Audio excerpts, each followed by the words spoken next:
지난해 말 소득세법 개정안이 국회를 통과했습니다. 이 법안에는 종교인 소득이라는 항목이 신설돼서 종교인 과세에 대한 내용을 포함하고 있는데요. 아시다시피 2018년 시행을 앞두고 있습니다.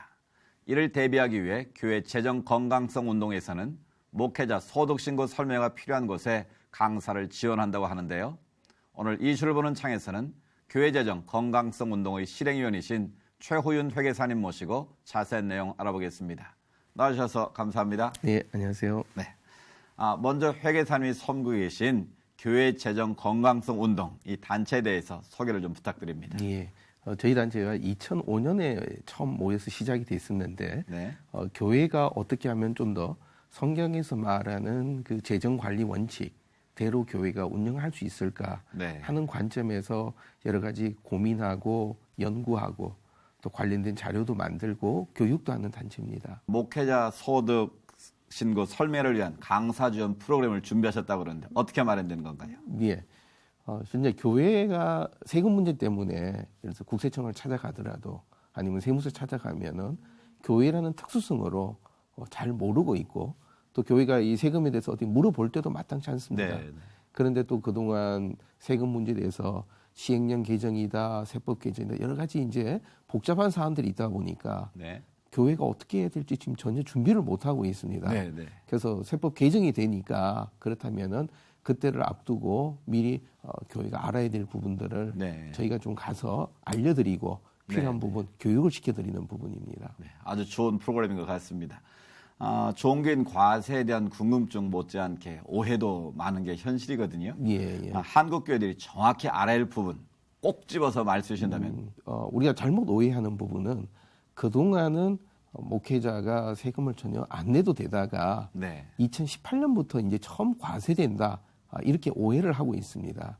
그런데 이번 세법 개정은 기존의 근로소득으로 모두가 신고를 하고 이렇게 해왔던 부분인데 네. 그런데 근로소득이라는 데 대해서 부담이 된다 하는 어떤 종교적 가치관, 신념 때문에 부담스러워 하시는 분들이 그렇다면 근로소득이 아니라 네. 기타 소득으로 낼 수 있도록 또 하나의 방법을 열어둔 것입니다. 그럼 실제적으로 목회자가 소득 신고를 하기 위해서는 구체적으로 어떤 절차를 밟아야 하는지 좀 소개해 주시죠. 그래서 이제 교회가 고유번호증, 우리가 말하는 이제 일반적 기업은 사업자 등록증이라 그러죠.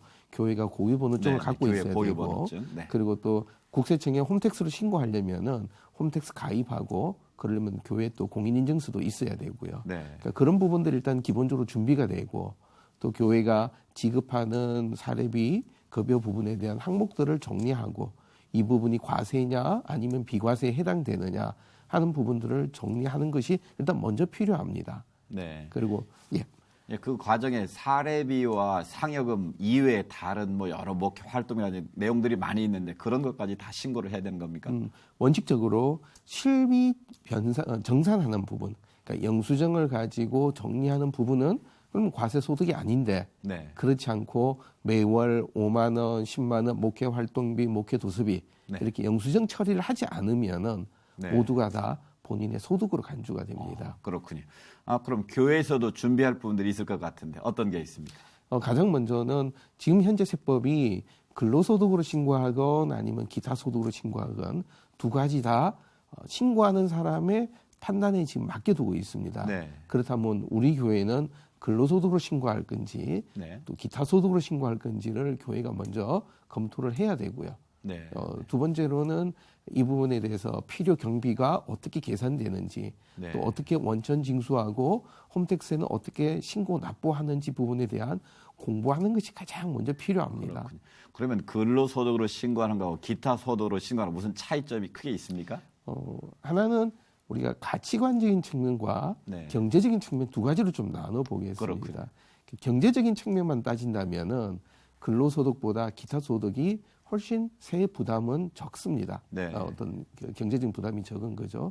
가치관적으로 차이를 본다면은 근로라고 하는 거는 특정한 조직에 소속돼서 계속 일을 하는 부분이고 그렇지. 기타라고 하는 거는 근로가 아니고 일시적이나 이외에 대한 부분이죠. 네. 그러면 우리가 직업 소명설로 모든 사람이 하나님으로부터 주신 직업에 대한 관점이라면은 네, 네. 근로소득으로 가는 부분이 맞는 부분을 보이고, 네. 근데 나는 근로자가 아니다 아. 하시면은 이제 근로소득보다는 기타 소득으로 신고하시게 되죠. 본인이 선택할 수 있는 부분이군요. 예, 지금 그렇게 네, 돼 네, 있습니다. 네. 이미 자발적으로 이 소득 신고를 하고 있는 목회자나 교회도 상당수 있는 것으로 알고 있는데요. 예. 뭐 그동안에 일부 대형 교회 또 그리고 아주 이제 작은 교회들 목회자 네. 또 젊은 목회자분들 중심으로 근로소득으로 그동안 신고를 해 왔었습니다. 네. 근데 전체적인 비중으로 보면 아직도 많이 미약하지만 그러나 2005년 10년 전에 비해서는 상당히 많은 교회가 스스로 세금을 신고하고 또 계산해서 세금 나오면 납부해 오고 있습니다. 네. 목회자 과세에 대한 설명가 필요하다고 생각하는 교회나 목회자들 어디로 문의를 하면 되는 건가요? 저희 이제 홈페이지가 교회 재정 건강성 운동이라고 네. 이제 인터넷에서 검색하시면 나오고 거기에 교회 그 전화번호가 서울 741-2793번으로 전화 연락하셔서 네. 우리 이렇게 뭐 20명, 30명 모여 있는데 와서 강의해달라 네. 설명해달라면 저희가 어디든지 가서 설명해드립니다. 6월까지 신청할 수 있다고 하니까요. 필요하신 곳에서 유익한 도움을 받으실 수 있을 것 같습니다. 오늘 말씀 감사합니다. 네.